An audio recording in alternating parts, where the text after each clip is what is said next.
नमस्कार दोस्तों, आज मैं आपको संतान सप्तमी व्रत में सुनी जाने वाली गणेश भगवान की कहानी सुनाने जा रही हूँ। प्रेम से बोलिए गणेश भगवान की जय हो, भोलेनाथ की जय हो, पार्वती माता की जय हो। एक समय की बात है, एक गांव में एक किसान रहता था। उसकी दो बेटियां थीं, कमला और बिमला। कमला की शादी अमीर परिवार में हुई थी, पर बिमला की शादी गरीब परिवार में हुई थी।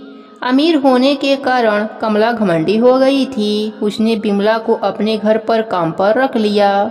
बिमला उसके घर का सारा काम करती और बदले में कमला उसे बचा हुआ खाना दे देती थी। बिमला सीधी साधी थी, नेम धर्म से रहती थी। वह गणेश भगवान का नित्य नियम भी निभाती थी। वह जो भी खाना लाती उसको पहले गणेश भगवान को भोग लगाती, उसके बाद ही वह खाती या अपने परिवार को देती थी। एक दिन कमला के घर में खाना नहीं बचा। बिमला ने जंगल से कुछ आंवले तोड़े, उसे उबालकर उसने पहले गणेश भगवान को भोग लगाया, फिर बचा हुआ खाकर सो गई। उसी रात गणेश भगवान ने उसकी भक्ति की परीक्षा लेनी चाहिए।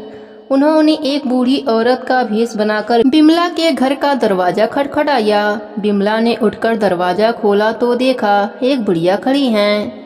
बिमला ने पूछा, माँ जी आपको क्या चाहिए? बुढ़िया ने कहा, मुझे बहुत जोरों की भूख लगी है, कुछ खाने को दे दो। बिमला ने कहा, माँ जी मैं बहुत गरीब हूँ, खाने को कुछ भी नहीं है, बस उबले हुए आंवले रखे हैं, आप खाएंगे? गणेश भगवान बुढ़िया माई के रूप में बोले, हाँ लाओ। तब बिमला ने भोग में चढ़ाए हुए आंवले बुढ़िया माई को खाने के लिए दे दिया। खाने के बाद बुढ़िया माई घर जाने में असमर्था दिखाई। तब बिमला बोली, आप चिंता मत कीजिए, आज आप यहीं पर सो जाइए, कल सवेरे चली जाना। बुढ़िया माई खा पी कर वहीं सो गईं। थोड़ी देर बाद बुढ़िया माई की नींद खुल गई। उन्होंने कहा, बेटी मेरा पेट खराब हो गया है।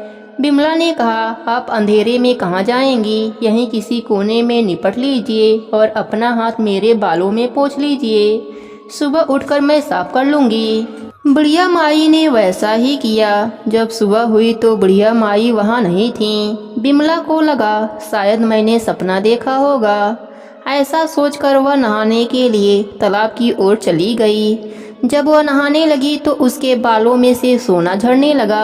आसपास के लोग देखकर हैरान हो गए।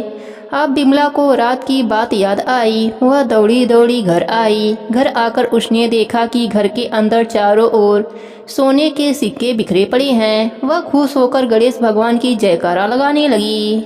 उसने अपने बेटे को मौसी के घर से तराजू लाने के लिए भेजा। उसका बेटा मौसी के पास जाकर तराजू मांगने लगा। मौसी ने पूछा, तराजू का क्या करेगा? बच्चा भोला भाला था। उसने बताया, माँ सोने का सिक्का नापेगी। कमला ने कहा, घर में खाने को दाना नहीं और सोना नापने की बात कर रहा है। सच्चाई का पता लगाने के लिए वह तराजू के नीचे लट्ठा लगा दिया। बच्चा तराजू लेकर चला गया।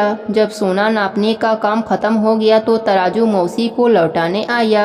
कमला ने तराजू को उलट पुलट कर देखा तो उसके पीछे एक सोने का सिक्का चिपका हुआ मिला। वह हैरान रह गई और उसे विश्वास हो गया कि बिमला बहुत ही धनी हो गई है, इसलिए काम पर भी नहीं आ रही है। वह दौड़ी दौड़ी बहन के घर पहुंची और उससे पूछा, तुम्हारे पास इतना धन कहाँ से आया? बिमला सरल स्वभाव की थी। उसने सारी बातें अपने बहन को बता दिया।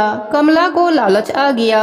कमला लालच बस गणेश भगवान का नित्य नियम निभाने लगी और रोज जंगली आंवले का गणेश भगवान को भोग लगाने लगी। एक दिन गणेश भगवान उसे सबक सिखाने के लिए बूढ़ी औरत का भेष धरकर उसके घर गए। वह बुढ़िया को बैठाकर वही उबला हुआ आंवला दिया। आंवला खाकर बुढ़िया माई का पेट खराब हो गया। उन्होंने कमला के सारे घर को गंदा कर दिया।